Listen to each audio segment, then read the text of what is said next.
And you know, there's perverse incentives. The big egg manufacturers, we call them big egg, they get government subsidies if they do this large-scale culling, and then they get to sell their products at the marketplace at a higher price.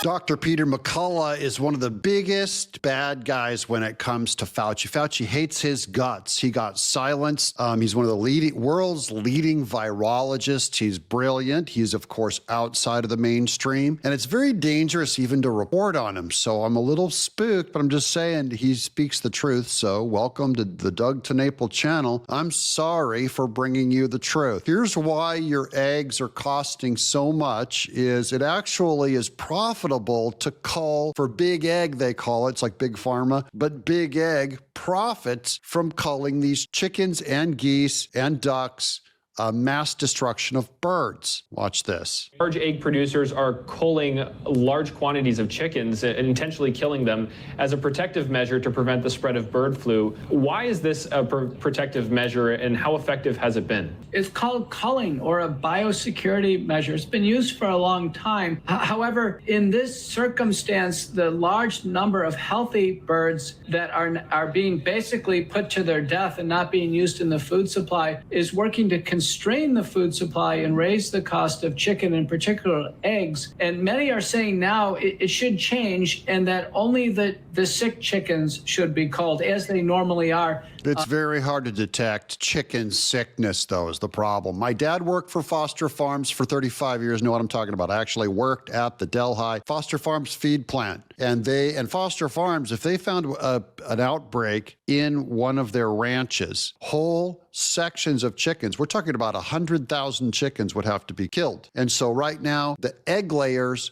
are getting hit worse than the meat industry. And by the way, another problem that we have is like 80 to 90% of the antibiotics in America are being used on livestock. And so when you talk about people getting a natural resistance to antibiotics, it's because there's so many antibiotics floating around everywhere. That means they're less effective for humans because we're using them on mass populations of farm animals. I think you have to vaccinate these chickens. I get it, but we're killing off healthy ones. Guess who's profiting? The egg industry is fine with it. They're making money because they're reimbursed by the government when they kill all their chickens and kill all their money. That would greatly reduce this pressure that we have on the supply chain. And you know, there's perverse incentives. The big egg manufacturers, we call them big egg, they get government subsidies if they do this large-scale culling, and then they get to sell their products at the marketplace at a higher price. So you don't hear Cal-Maine or any of the other big companies complaining. Yeah, the companies aren't complaining. You and I don't get the price break. The big companies get the price. I'm not talking about small farmers. I have nothing but compassion for small farmers.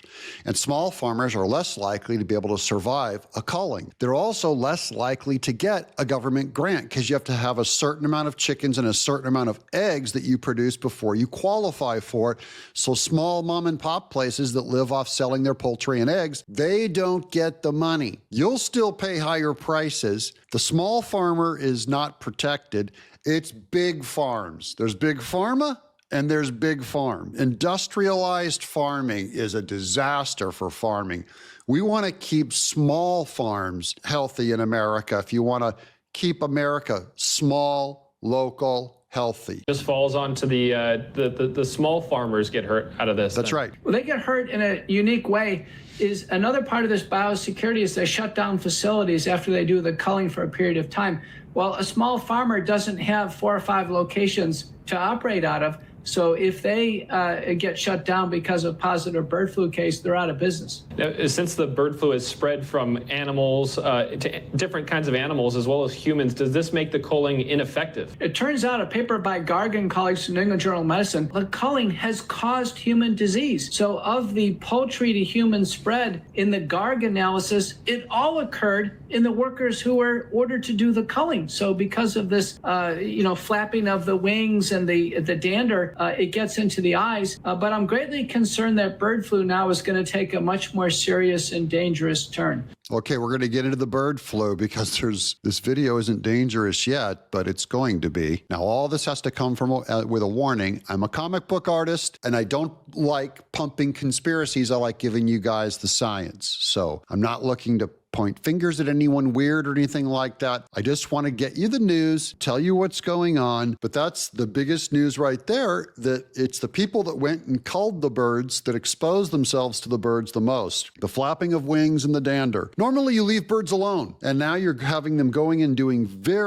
it's like intimate contact when you're going in to kill 100,000 birds. And especially for smaller farmers, they're going to be more susceptible to bird flu. Now, Dr. McCullough, on the origins of bird flu, they say it could be a lab leak. Dr. McCullough was the first to be right about the lab leak theory with the original COVID virus that made him lose his job, they were kicking him out of universities. They were trying to punish him. They were practically trying to jail him. Now, of course, most of the science world agrees with his original assessment that a virus that came from Wuhan, China, probably came from a Wuhan lab that was doing gain-of-function science research. Yeah, I know. That's the Jon Stewart. That's our favorite humor moment, is when he goes, seems kind of a coincidence. Well, now they're pointing back to the same bird flu could be started in a lab, and I'm not pushing that theory. I'm not trying to promote fear